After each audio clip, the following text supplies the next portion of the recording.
अगर रिश्ता है तो आप उनको बुलाते क्यों नहीं हो? एक बार तो हमारे घर बुलाइए ना उनको। विदुर जी ने कहा हाँ मेरा रिश्ता है उनसे।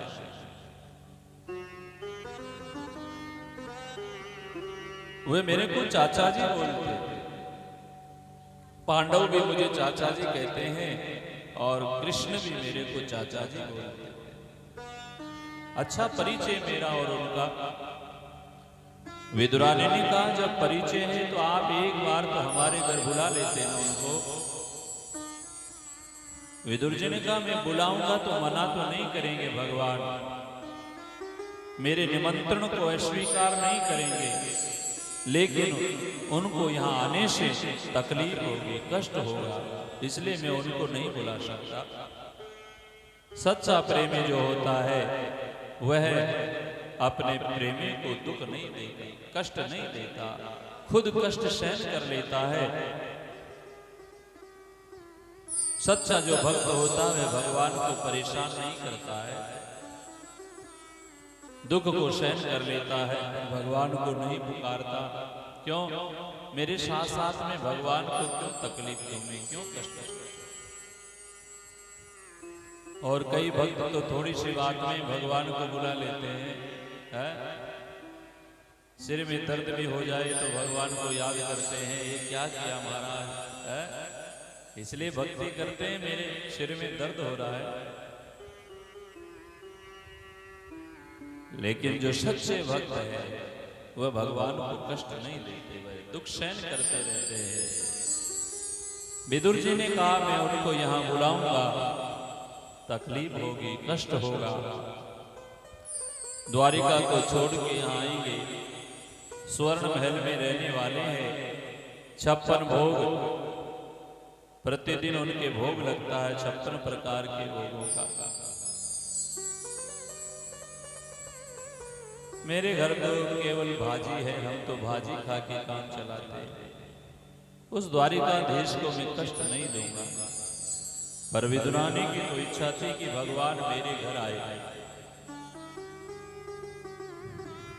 यहाँ हस्तिनापुर में भगवान ने दुर्योधन को सूचना दी।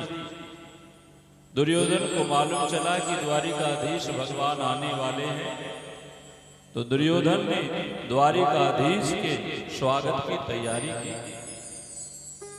चारों तरफ से नगर को सजाया, बंदरवार लगाई, पताका लगाए, इत्र छिड़का।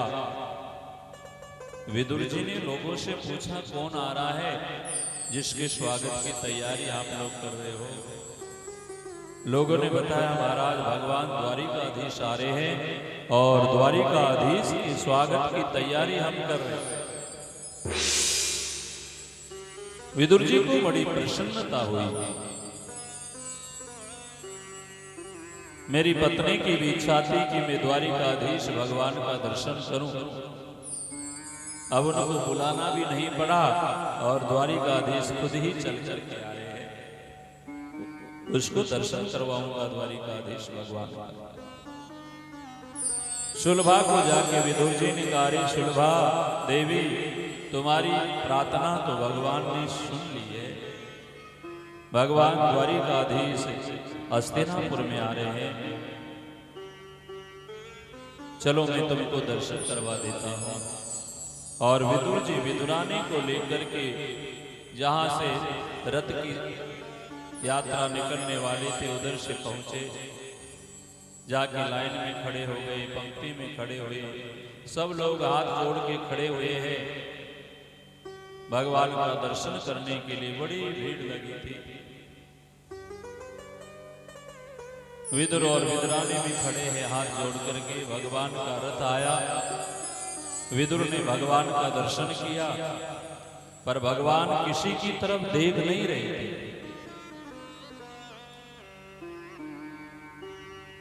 नीचे की तरफ देख रहे थे, सब उनका दर्शन कर रहे, पर वह किसी को नहीं देख रहे। द्वारिकाधीश को देख करके विदुर जी ने सोचा कि मैं क्या इतना बड़ा पापी हूं जो प्रभु एक बार भी आप मेरी तरफ देख नहीं रहे हो? ऐसा मैंने क्या अपराध कर दिया है? एक बार तो आप मेरी तरफ देखें प्रभु। भगवान विदुर जी की तरफ देखे और मुस्कुराने लग गए। विदुरानी भी बराबर खड़ी थी। विदुरानी ने सोचा भगवान मेरे को पहचान गए कि मैं विदुर जी की पत्नी हूं, इसलिए मेरे को देख कर के भगवान मुस्कुरा रहे हैं। और मन ही मन उसने निमंत्रण दे दिया प्रभु को। विदुरानी ने कहा भगवान ये मेरे पति तो आपको बुलाना नहीं चाहते, पर मेरी तो इच्छा है आप मेरे घर पर आओ।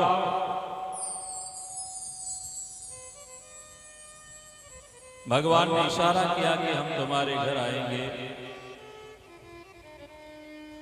द्वारिकाधीश का स्वागत किया दुर्योधन ने।